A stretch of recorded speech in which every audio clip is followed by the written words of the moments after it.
2. We're live. We are. We're Fat Fish. I'm Brad Grunny Grunberg, and that is.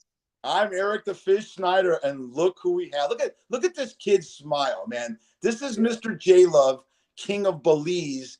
I met this guy over at the bar where I work, Shucks Tavern, and then we started talking and chopping it up, Brad, about everything in life. I didn't realize what a resume. This guy's done everything. I don't even know how old you are, King, but you're a king.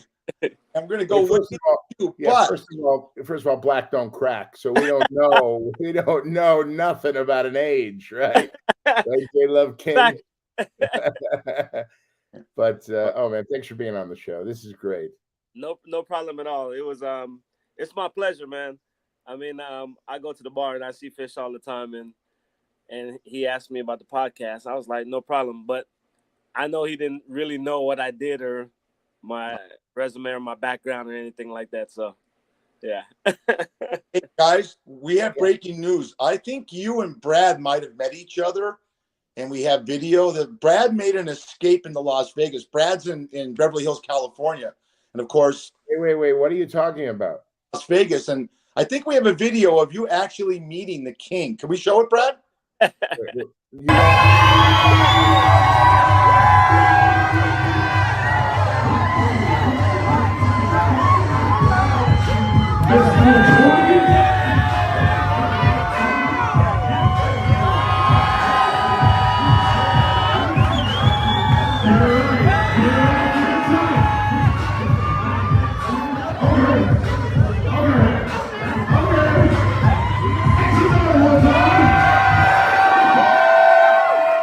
Just was working out.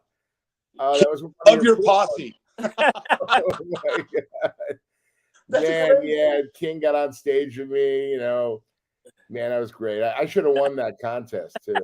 Jesus. Yeah, I want to ask you a question.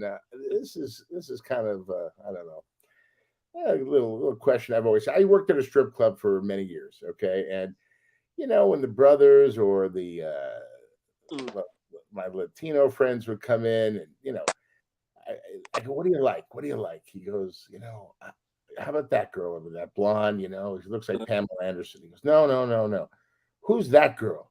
I go, that girl? He goes, yeah, I love that ass. Now I want to ask you, the brothers love the ass. Why do you love that big ass? Wait a minute, I'm a brother. Wait. Wait. No. You're a very little I did peepee. 23 and me. Wait. We're in the big leagues now, man. We're in the big leagues. Okay. Bullshit. I did a 23 and me. I'm 8% African American. I take offense to that ass because I got in. We have a king on our show, and you're going about strip clubs and asses. I want to ask him. Go to bagel. That's it. Get the fuck off. Viable question, right? Right, J Luv? Yes. I mean, this is just something to look at. It's great.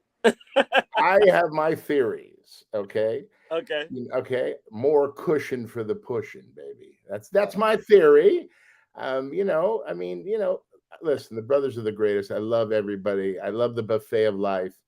But the brothers, you know, you're gifted downstairs. Not like Fish here and myself. We have very little peepees. But you are the man. Like when I saw you on stage, man, it was unbelievable. You know, you love my outfit. You know, you love what I did. But no, I always wondered about that, and I love it. I love it because there's something for everybody in this world, right? For real, everyone, their pick, right, Fish?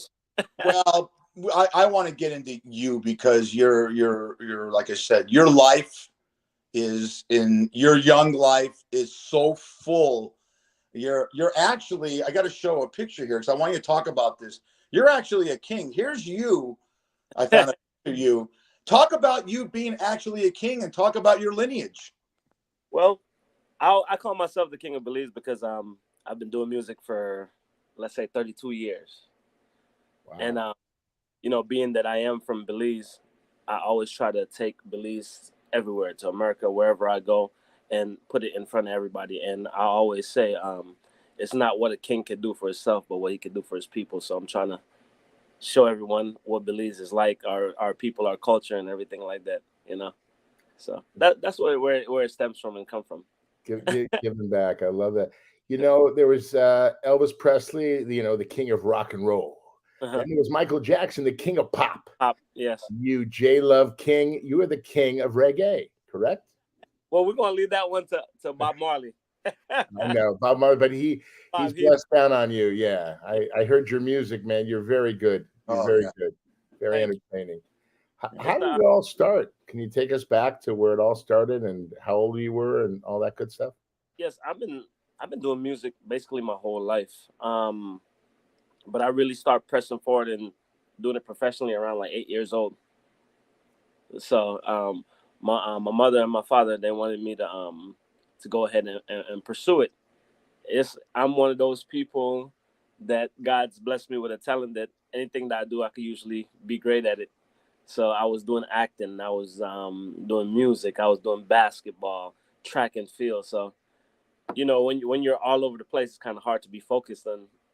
So I chose music, you know, and that's how it happened. Young, very young, but my whole family does music as well. So. Oh, really? Tell us about that. Tell us about your family. Are you like the Jackson Five? Are you like the Osmond family? I would have to say so. Back where we're from, you know, all the Flores and the Marianos, we all do music. It's either you do music or you're a boxer, martial artist. So I do boxing and music. I got you. You know, it's funny. Fish is from the valley here in Los Angeles, born and raised. He does deli. That's what he does. No, I lived my first 14 and a half years on the west side. No, co-host is resident. The west side, you still do deli. You still do deli. I do all kinds of deli. I do Italian deli. I do U deli. I'll tell you what, I want to go to New Delhi, but because this kid, I'll tell you, he's got 11,000 followers at all time in social media. And his song, which is great, Custom a Wine. Did I say that right?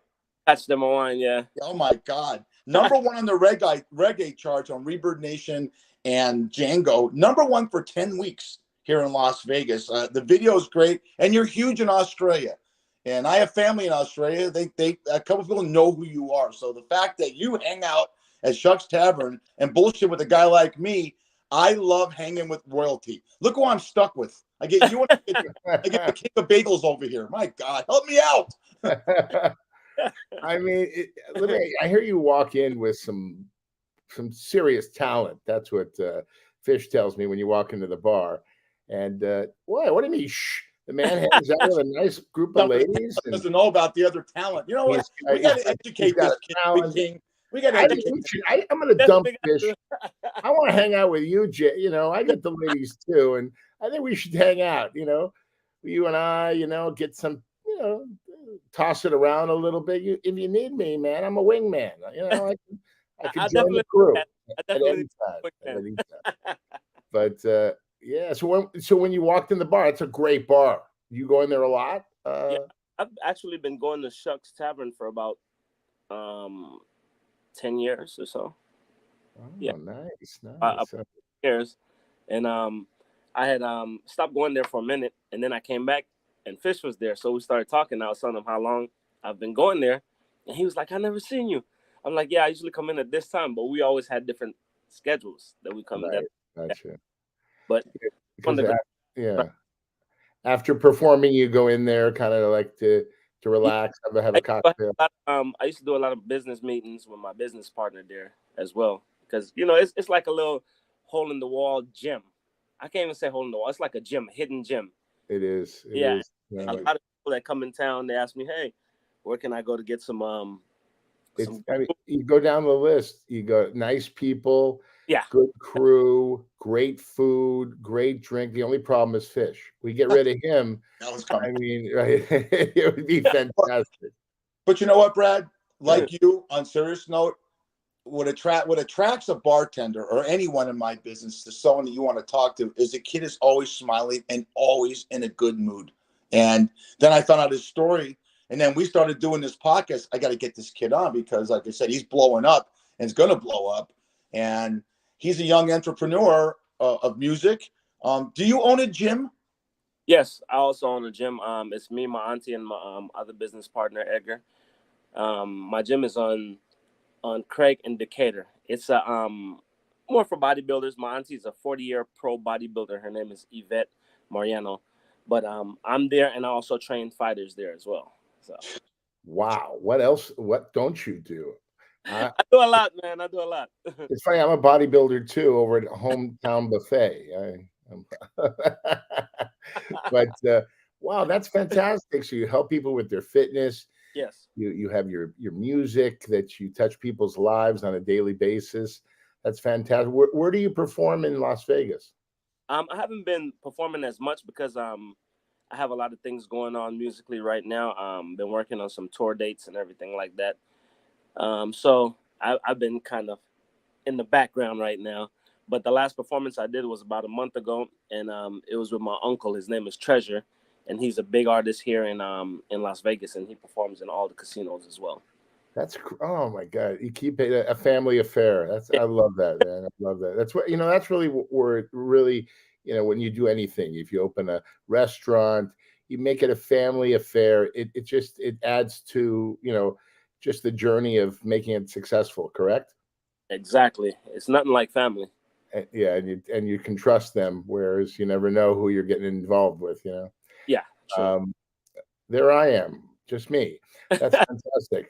I don't think people want to see this face, but tell us one of the greatest gigs you ever had. In your years in the business, you performed with maybe your idol or someone you really admired. Oh, let me see.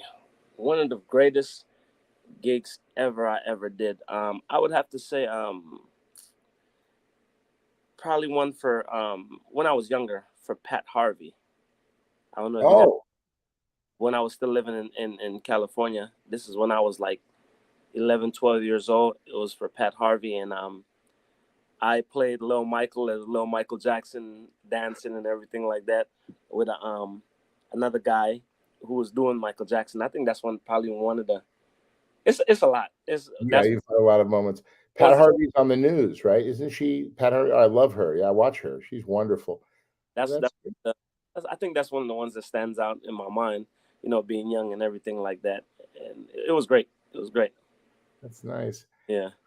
Now, when you come into the bar, does Fish take care of you? Does he have your seat ready for you? Do you usually sit at the bar, or do you sit at a table, or I sit at the bar and watch ESPN.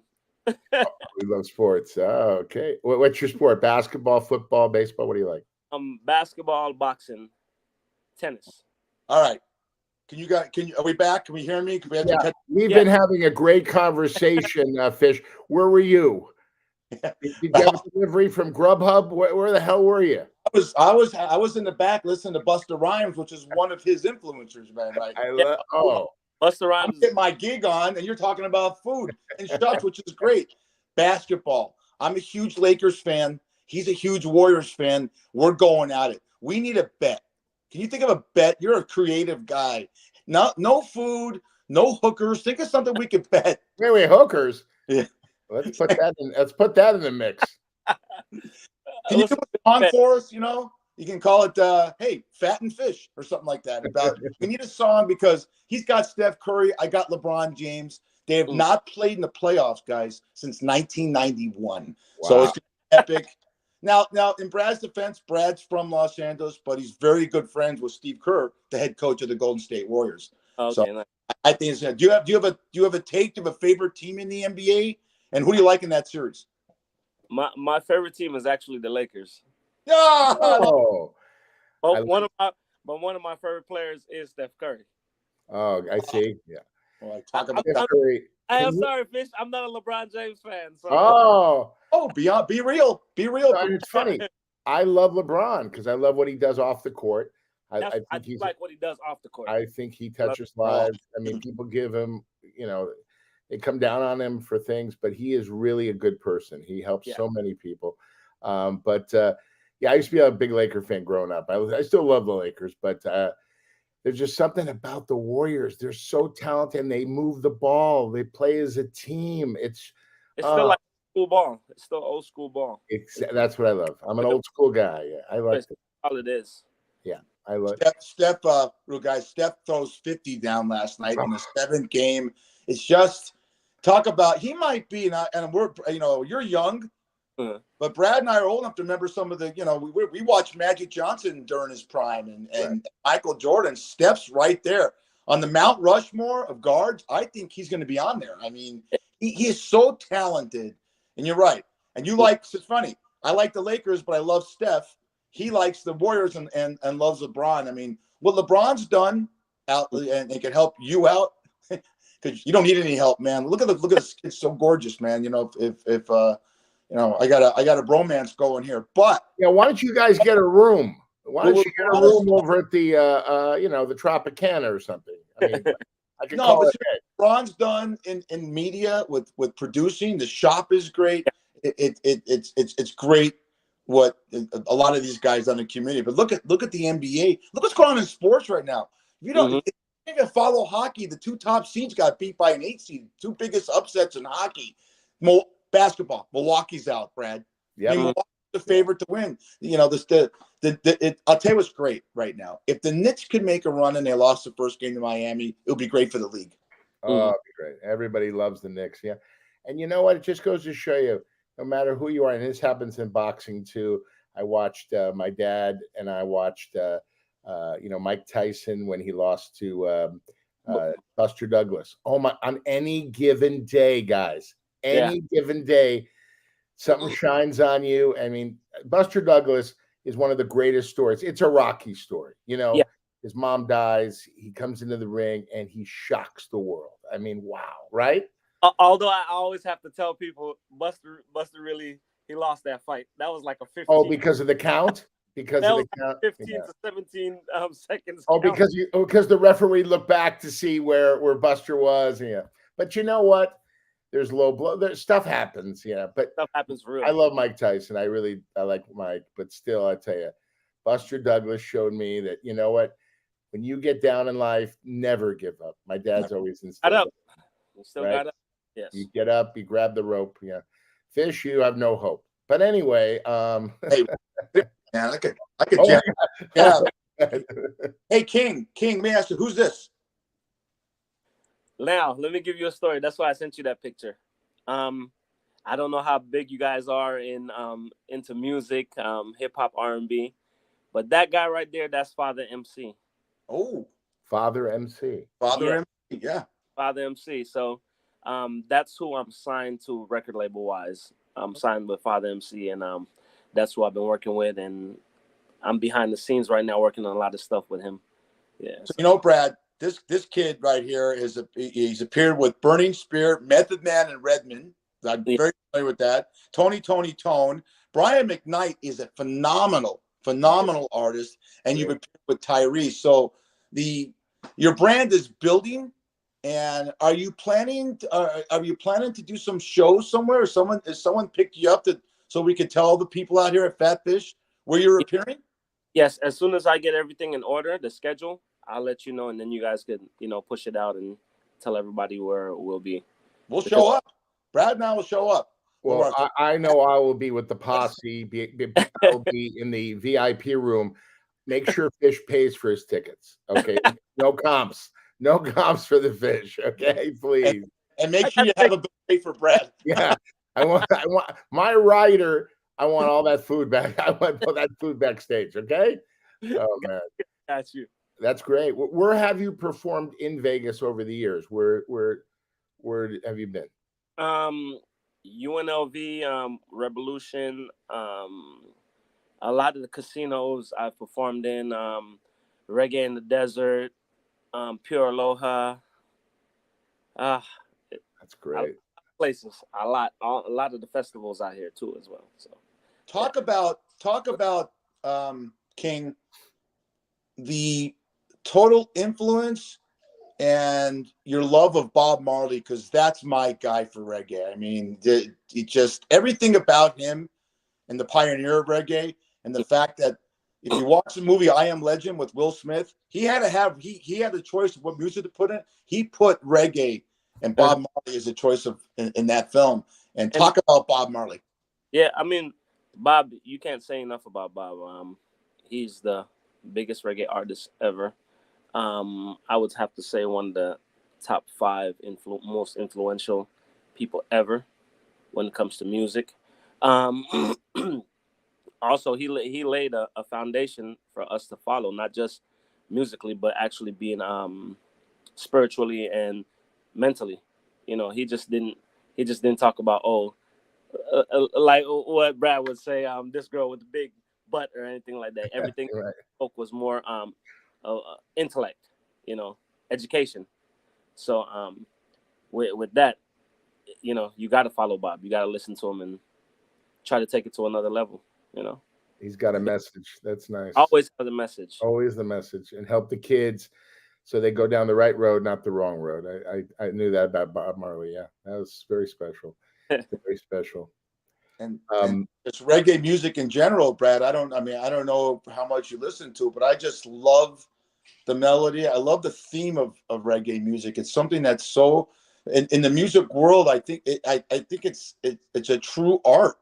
You know, it's something that the way you express reggae music along with it's a you know what it says to me? It says being cool. That's it. Yeah. And right? Most reggae people are just laid back. You know. Yeah. Yeah. Let me ask you a question. It was very important. All our guests we ask, what do you think of Fish's glasses? Okay. I mean, this guy is a handsome guy. He wears these Coke bottles. He looks like Mr. fucking Magoo every week. Put on cool. I can't wear contacts. My eyes don't adjust to them. I can't wear regular glasses because I can't see a fucking thing. What is with this? I mean, come on. You're a man of town. I mean, you know, don't you think he should go somewhere and do something with this look of his? I think those are pretty cool glasses. Really? Oh, man. Come on. He looks like a fucking professor. Oh my goodness. I love it. Oh, gosh. Kill fish, motherfuckers. I'm on a tour with this guy, Brad. And again, services. I would love to roll with I look good. All right. I don't look. This is, you know, Brad says I'm good. This is Brad's. This is what Brad wants to be. You might be too young, but that's Brad. Okay. That's Freddie. That's his idol. Freddie Flintstone, my man. You know, when Brad has sex with a woman, that's how he orgasms. Yabba dabba doo. I mean, come on. Enough. Yabba dabba doo. And now Mr. J Luv, the king, is going to go, why the hell did I do this? Why did I do this podcast? Yeah. Yeah. Anyways, you know, we talked about Bob Marley, and you had the best reggae video of 2015 at the LRT Video Music Awards in Hollywood, California. Talk about that. That had to be great when you get an award in any industry, and Brad's gotten awards for acting, stuff like that. It's got to be so enlightening. Talk about it. Yeah, that was actually a surprise. I got the call, email, and everything, and my father, who was also my manager, he was like, "Hey, you have a video awards to go to in California at the Hollywood Celebrity Center." I said, "Okay, cool." So I went. Well, okay, let me just go experience it and everything. And I ended up winning. I was like, okay, cool. But I also didn't know that, well, that was for best reggae video. So I won that. But they also put me in the category for overall best video. And I didn't end up winning that, but I was like second place. So I was like, wow, okay. But that was a shocker to me. I was like, oh, that's good. There. Just right there. Yeah. But, you know, it's not always getting the award. It's, you know, just having fun and being nominated, spreading the gospel of goodness and all that stuff. What was your first job as a kid?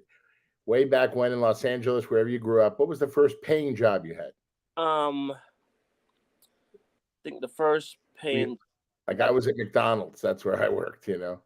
I think it was a voiceover for, I think, Children of the Corn Part 3 or something like that. Or no, it was called A Place Called Home. I'm getting my stuff mixed up. It was A Place Called Home, I think with Cicely Tyson, and I did a voiceover for that. Oh, you did? Oh, great. That's your first job?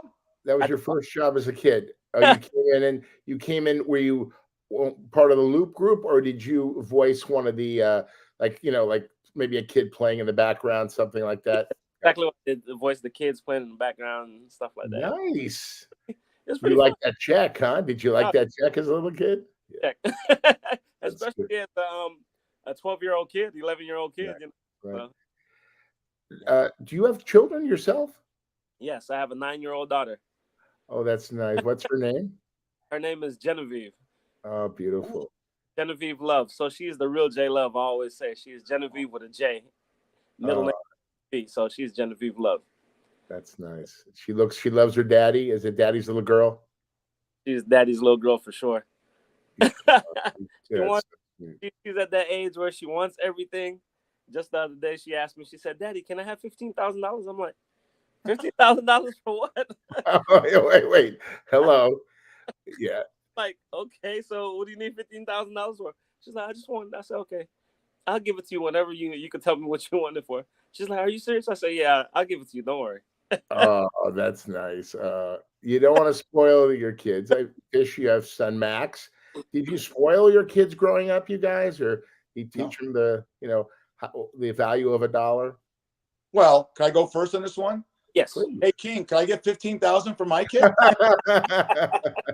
I'm a big fan of you. No, I did not. I mean, I try to go old school. I had my son working when he was 15. He was working at a place called Beano's as a busser, so it was important to give him a work ethic, and I hope and it worked out great. I only have one kid, thank God, great kid. But yeah, you spoil him when you have one kid, but he learned work. I needed him to learn work ethics, and that's where I succeeded. We succeeded, my wife and I. Yeah. For me, I would say she's spoiled, but she's not spoiled. I think for us as fathers, we're supposed to spoil our kids to a certain extent. And when I say spoiled, she always have my attention and everything like that. She doesn't get anything and everything that she wants. Certain things I'll give it to her, but no. But I keep her more focused on her schoolwork and stuff like that. She doesn't give trouble at all. She doesn't get into trouble. Yeah. And she's one of those kids that she always asks permission. She knows what's wrong or right and wrong. If you curse in front of her, she would come and tap me and say, Daddy, he's cursing. Or she'll go tap you and say, that's a bad word. You shouldn't do that. Nice. It's all about the upbringing. It's all about the parents. And you got to be there for your kids. I mean, I don't have any kids that I know about. Yeah. But no, I love children, and it's sad to see some of the kids today. They search out for other figures in their life if their father or their mother's not there, and that's when they get into trouble. And but no, I mean, I've had great parents. My dad is 90 years old. My mom is 82. And for me, I'm not married. I decided to take care of them later in life because they gave me the greatest life. So I'm going to return the favor. So, there's a lot of cultures that do that and some don't, That's our culture. Just to go on that a little bit, like I come from Belize, third world country, and I grew up in a time where like it's not like now, anybody could give you a whooping back in Belize back in those days. If you was doing something, if let's say I was giving trouble, you or Fish could whoop me and they'll call my parents or tell my parents, hey, this is what they were doing, and I get another whooping when I get home. So, so that's the real meaning of it takes a village to raise a kid, a child. And that's how it was back then. So that's how I grew up. And I still treat my daughter the same way how I grew up. Make sure she have respect for all you guys. Like she wouldn't call you Fish or Brad. It'll be Mr. Fish or Mr. Brad. Oh, sweet. What does she want to do in her life, you think? Does she want to be in music? Yeah. She actually comes in the studio here and helps me produce some of my music sometimes. I made sure from the time she was born, every beat that I produce, it's a signature in there of her crying when she was a baby. Oh. So every time that gets played on any one of the songs or radio or whatever, she gets paid for it as well. Oh, wow. That's great. You know what? Before we wrap this up, I listened to the radio station. I never knew you were part of it. 88.1 here live in Las Vegas. This guy was on air personality with DJ Slim. I remember Queen of Flow, Spodey on Deck. You didn't either. Yeah. Nice question. Way to go, Fish. We lost him. There he is. There he is. Anyways, I'm reading your resume, and it's 88.1 Las Vegas. You were a radio personality with Queen of Flow, Spodey on Deck, and DJ Slim. You had to love doing that. Oh yeah, I loved it. I was there for 2 years, and that's how I end up meeting a lot of people too as well, and just learning from Carlia. She was the queen of flow. She is really the queen. I learned a lot from her when it comes to radio, um, music for radio. A lot of people think they could just curse in all their music and just give it to the radio station. And it's like, nah, okay, throw it this way because that's not going to get played. Ask you a favor. When Brad comes to town, two things are going to happen. Uh-oh. A lot of women that work down on Spring Mountain and Valley View call him Mr. Brad. We know how that goes. So after he gets done with that little transaction, can we get him to your gym and we'll film him working out in your gym and we can give him a free workout? That would be great to get him. Don't worry, Brad. We'll feed you afterwards, but just see you work. I'll go work out with you, okay? I'm gonna call Central Casting and I'm gonna get somebody to play me while you're work out my stunt double. That would be great. Yeah. We're all from Los Angeles. I'm still here. You guys live in Vegas. Can you tell me what you loved about LA, what you missed about LA, what you love about Vegas? Would you have moved to Vegas? 'Cause I have a friend, John Orlando, this great guy. He's got a podcast network. He moved to Las Vegas. He was a LA boy, lived in Brentwood, and he says, I should have moved to Vegas 10 years ago. He really loves Vegas. So can you tell me the pros and cons about LA and Vegas there, Love? For me, I grew up in Compton, California, South Central California. So the pros is, you learn a lot. You learn how to be on your P's and Q's and keep your head in the swivel and just how to move in general. The cons is gangs, But I was always focused on. I never really had problem with gangs though, because I was always focused on music and sports, acting. I didn't experience none of that. I bet they tried. I bet they did. I was always one of those. Kids that's always smiling, but I had no problem fighting either. So I got you. They left me alone. Look at the smile. The smile right there lets anyone know. Guys, all full of passion and what have you. What high school did you go to? I went to actually a Christian school. I went to Carson Christian. Gotcha. That's great. Then I went to this school called City of Angels, and I was there because due to music. Oh, it's beautiful. With the home study school for music, and I had the same teachers as Brandy, Ray J, all these kids. It was meant for us. It was like if you was doing music as a profession, we couldn't just be in school like that. We had shows to do. We had all kind of other stuff, auditions. So we had a home study program. And shouts out to Steve Friedman. That was my teacher right there. And cool guy. I finished school at 16 years old. That's music got you out of the hood. It really, right? I mean, I don't want. I want to talk a little bit about racism because I experienced some. I was a Lyft driver for 5.5 years, and I used to take kids from Beverly Hills into Compton, deep into Compton. And I swear to you, I'm driving with these, great kids. We're laughing, and everybody I passed looked at me, turned their head on the swivel. What are you doing here? What are you doing in my neighborhood? And I'm like, I'm working. I'm just taking these kids home. I didn't talk to them, but I just, wow. I mean, it was like, so I can just imagine what you experienced in your life walking into it. It's terrible. It's like, it gives you this weird, eerie feeling like life is a rainbow. And it's like we all bleed the same color. And just a terrible thing, there's good people, white people, there's bad people, black people, there's great people, black people, Latino people, Asian. It's if a person's an a-hole, it doesn't matter what color they are, right? Exactly. And it's funny because a lot of people don't realize that back in the day, Compton was actually the suburbs. Right. Yes. It's actually the suburbs. That's where I think George Bush was born, the older Bush. Yeah, the old, senior. Yeah. Yes. So that was it was actually suburbs where blacks wasn't even allowed to sleep there. Oh, man.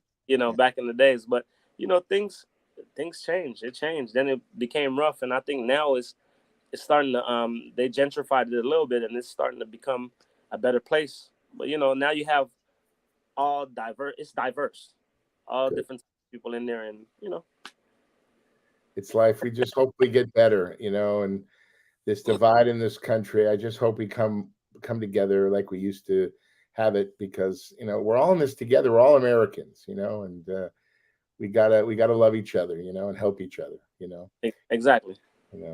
But what about you, Fish? About LA and Vegas? What is your thing? What would you? I left LA because I don't want to see you anymore. So I goodness, I don't have to see those. yeah. What is that on your head? What is that? A beanie? What is that thing?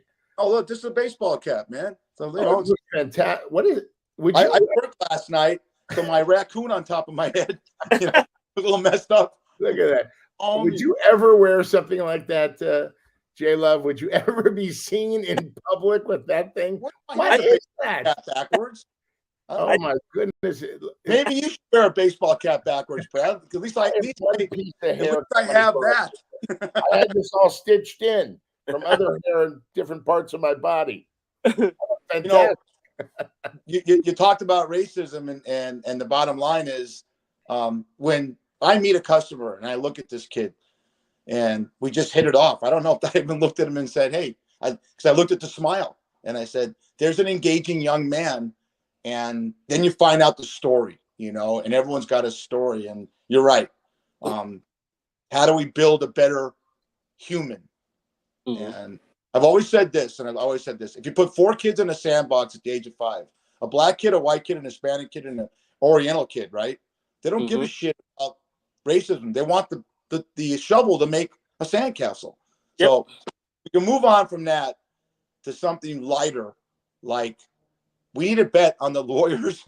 We live in Vegas, you and I, King. We need a bet for me and Brad. If you can think of one, we'll put it on the thing. But there's got to be something creative we could do. If the Warriors, I'll tell you what it is, Brad. If the Warriors beat the Lakers, right?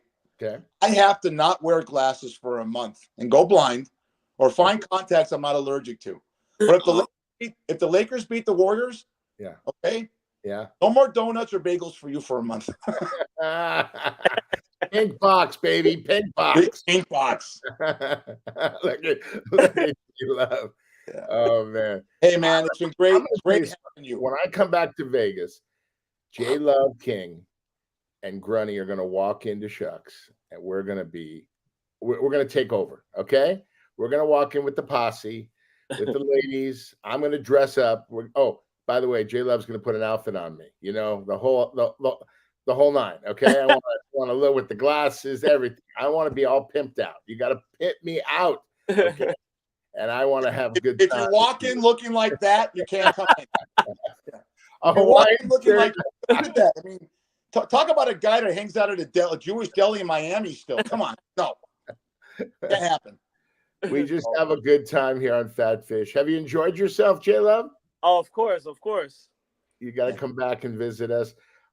Please promote. You have social. People can get a hold of you through the social. What is your handles?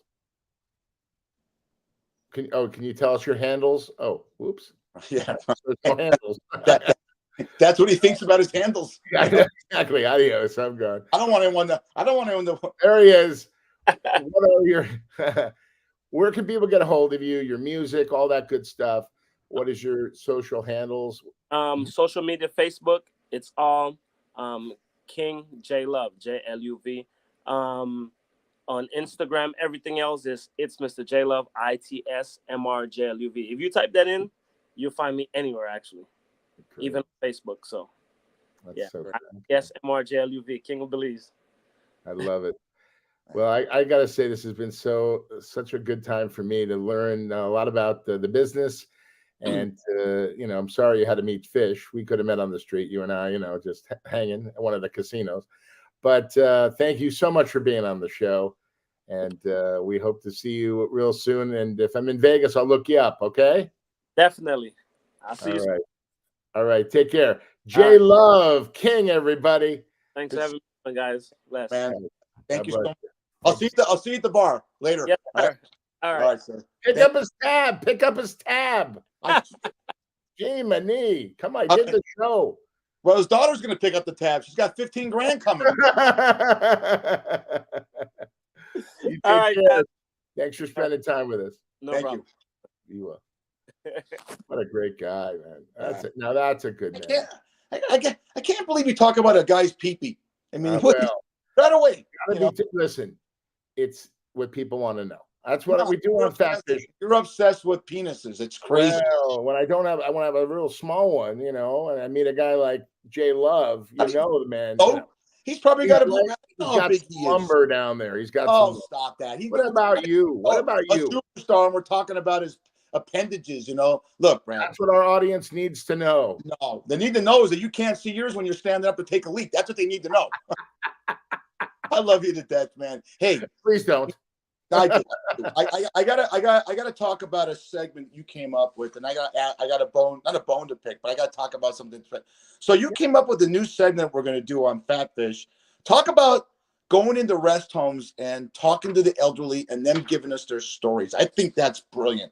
Well, my friend Andrew Olenek, really great guy from Phoenix. He owns rest homes and hospice homes for people that are later in life. And we were, chopping it up. And I said, what do you think about, interviewing some of these folks? And, some of them are near the end of their life, and some of them are just old living in these rest homes, and talk about their lives. And of course, there's a legality there. We have to see if the families will sign off on it and all that. We're taking care of that. But a lot of people don't go to see people in rest homes or go to see people in hospice care. And I'm telling you, it's so important. You don't want to be alone at the end of your life. No. So I said, hey, let's do a mitzvah. Let's go in and do this. So we're chopping it up. We're trying to figure things out, and we're going to do it. And I want to do it here on Fat Fish. I have another podcast I do, but I definitely want to do it here. I want to hear these stories. We're going to have these wonderful people for about 45 minutes to tell their story. What do they do in their life? What message can they give to the younger people about living their life? The mistakes they made, the good things they did, and how.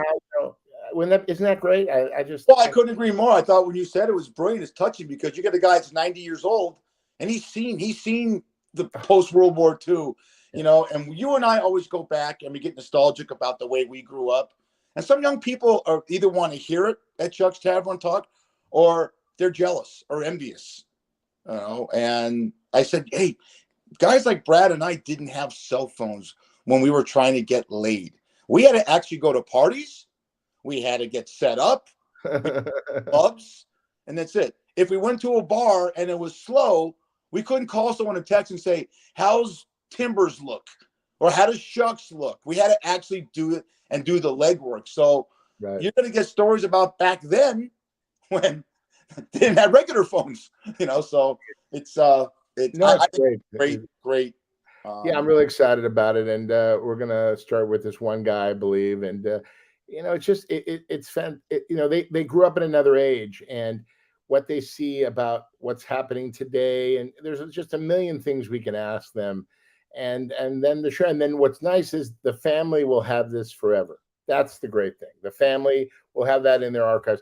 I did something with my grandma, who lived till 90. She was my best friend. I took her to all my premieres. I goofed on her. I took her to the strip club. She took pictures with the girls. I mean, I've done so much with my grandma, and I preserved all that in a movie called That's Enough Already.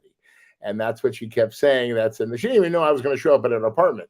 And I did, and it just grew from there. And I'm telling you, people might say, no, you know what? In 10 years, you look back on that and you're going, I'm so glad I did this. So I can't wait to hear some of the stories, and they're going to be funny and engaging. You're also going to get teary eyed because of some of the stories that these people tell. And if they're boring, we kick them off. Of course, and or they'll just hang out with you at Shuck's Tavern. It would be wonderful. Speaking of, I want to first of all, we are Fat Fish, and we are live on Facebook, YouTube, Roku, DBTV. If you want to listen to Brad, not look at him or look at Fish and his stupid ass glasses, Spotify, Amazon, Apple, Stitcher, and iHeart Podcast. I got to do 3 shout outs right now. You see some of these comments that are coming up right now. Okay. Tim McCamish, I don't know about Pullman, and Tabitha Kim are legendary bartenders in Las Vegas. And they're following the show, and it's good to give them a shout out. Thanks for watching and listening. Brad, I got something that really pisses me off. You do it and I do it, and it's becoming an epidemic. What the hell is going on with passengers on airplanes? We try to keep it light. There's been more incidents with passengers causing destruction on airplanes. One really got to me. There was one from New York to Tel Aviv. They're 3 hours into it, and the guy's trying to open the door, and they had to go back to New York. So I'm watching CNN, and they say, how do we stop this? You know how you stop this? It's simple. I want Brad Grunberg's opinion on this, and I'm serious. If anyone does any shit on an airplane or threatens a flight attendant or disrupts the passengers and scares them, you can never fucking fly again. They get your picture. You're going to have another. You're going to have to get another. But stop being rude on the airlines. This is not about you. It's about other passengers trying to get places. Why I say that? One of my cousins tried to get to Vegas and it got turned around because the guy was a jerk on the airplane. Right. Also, we need to have air marshals. I mean, I don't think a lot of flights have air marshals anymore. I know they did for a long time. Security, if people know they're air marshals, they don't know who they are. They might have a second thought about doing something. I mean, it is so dangerous. Oh. You are, what are you, 30,000 feet up in the air, and you have this nonsense going on? I mean, they're crazies. I mean, I'm telling you. I mean, how some of these people get on the plane with like a knife or a sharp object. I mean, to me, I think about 9/11, and my heart just, explodes for all those people, that perished because this was all planned. You probably know this. James Woods, the actor, was on a flight from Boston to LA, and he saw these guys in first class. They wouldn't eat. They were looking straight ahead. And he goes, this is something weird about this. So he contacted the FBI, and nothing ever happened. I mean, if you see something, say something and do something. All this stuff can be avoided, right? I totally agree with you. One time, you turn on the evening news, and every time you watch it, and we keep it light here on Fat Fish. We make fun of each other. We goof on life. We love people, but he's right. It's 30,000, 35,000 feet. But they asked the question. Do you agree with that? My solution, Brad. That hey, I do. I'd say one time you're done. Yeah, no 3 strikes and you're out. Zero tolerance. Excuse me. They're coming to get you, Fish. They're coming to get you right now. All right. No, he's not here. All right. No. They were coming. They're anticipating you having a heart attack because all the McDonald's closed. That's Domino's. They come. They come for my pizzas. I want them hot. Funny? I eat more. I make fun of this guy, the most nicest guy on the planet. Great family. I eat more than this guy does. I swear to God. But if you look at some of my stuff over the years, I've lost some weight. So Annie, what's wrong? Annie, no, I totally agree with you, Fish. It's. Not 3. If you're inappropriate on a plane, you touch somebody who doesn't want to be touched, you do something like that. Adios. Take the bus. You're done. Forever. I totally agree. Yeah. Forever. It only takes one time. These airline attendants, men, women, you know what they have to put up with? Oh man. Let me ask you something, changing gears a little bit. Please don't. Well, you have 120 appearances on not this, on a real camera that you're getting paid to do. Wait. Let me just look at myself for a second. Well, God, I look great. Okay. Yeah, you look like you just got out of bed. And now the world says, Brad. Anyways, sports contracts. You and I remember when we were younger, and some of our older people will come on and talk about it. When guys had year-to-year contracts, if you sucked in baseball or football, you might have to get another job. Do you think now when you have relatives, people that are in the entertainment industry that get paid when they do a project, right? Right. And that's fine. but nothing's guaranteed in your business. What do you think that I've always thought this, and my kid asked me this. When you see these guaranteed contracts in sports, one, get all the money you can. Let me get that preface out of the way. But two, do you think it's human nature that when a guy is guaranteed $180 million, that if you lose, you don't give a shit? You want to win. But when you lose, you're set for life. Do you think that's a bad precedent? Well, I think there's the injury, there's dynamic in there, because a player can get hit and their whole career is over, But I think that, isn't it usually based on performance to get that contract that you're looking for in the end? But some of these guys get the money way up front. I remember being in a Mets, I won't say it because I can't, but I was in the Mets locker room in 1987. I'm very friendly with one of the players. Is that the story you're going with? I like that. Okay. And he says to me, see these two guys over here? And I won't mention their names. He goes, they have guaranteed contracts and they don't give a shit. The Mets lost 1-0 to the Cubs and a guy named Rick Sutcliffe. I'll name these two other guys. Wally Backman and Lenny Dykstra were beating the shit out of the lockers with baseball bats because it was a critical game. Yeah. And I remember this player saying to me in 1987, guaranteed contracts will ruin sports. And you want to think that they care. I know they want to win, but I just human nature, Brad, if you knew that you could do something for the next 15 years and whether you sucked at it, like we do on this podcast, you get paid. Right. Yeah, no, I agree. Listen, money, some of these contracts are absolutely crazy, but here's the thing. It's based on how much these teams make on these TV contracts. There's so much more money out there. And don't you believe the players should get their fair share? You know what? I'm sold. Look what Tim just puts up on the screen there. You get a Lawrence Taylor hit and you're done. Get out of here. I want to preface this, Tim. Get all you can. Sports, Hugh Douglas said, sports are about the two M&Ms. Money and memories. Get the most that you can. My concern is that when you get paid, is winning everything nowadays? It just because back in the day when we watched Willie Mays, winning was everything. They weren't making great money. A lot of athletes that you loved back in the day had to get a second job. So right. Drive a cab, get a podcast. Yeah, I know. No, I agree. It's different times, and money is not everything. The whole thing is you have to think about it. Some of these players, like you just saw the NFL draft, right? How many of these players, the top 10, are going to be great? And then look at Tom Brady, right? Where was he taken? In the 6th round or something? And he's a GOAT of all time. So you know what? But again, these players have to stay in shape year round. They have, to avoid injury. They have to, a lot of them, sometimes a lot of these players show up at training camp and they're out of shape. It takes a while for them to get in shape, So I wouldn't do that well in training camp because I always come in, kind of. What's great about the draft is that the great thing. I was going to finish my bit, but that's okay.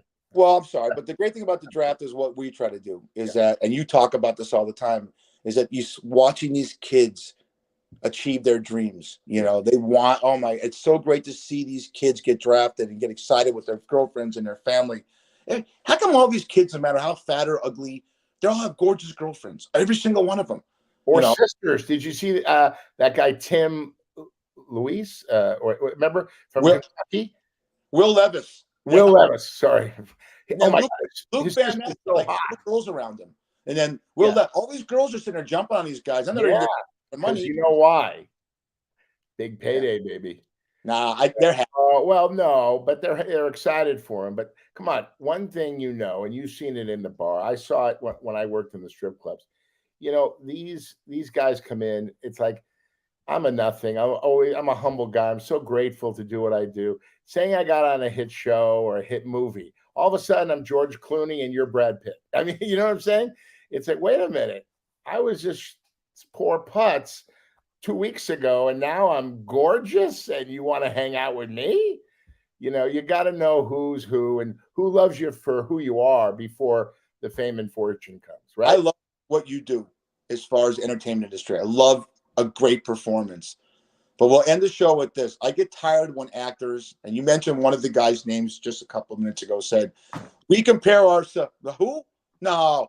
We compare ourselves to athletes. No. Because what? You know this, Brad, because you worked on so many sets. If you fuck up a line, they say, cut, do it again. But when Brady throws an interception, they don't say, cut, do it again. So I think athletes are like stage actors, because if you go see a stage play in Broadway and they mess it up, they don't go back and do it again. They messed it up. So I love that drama about sports, don't you?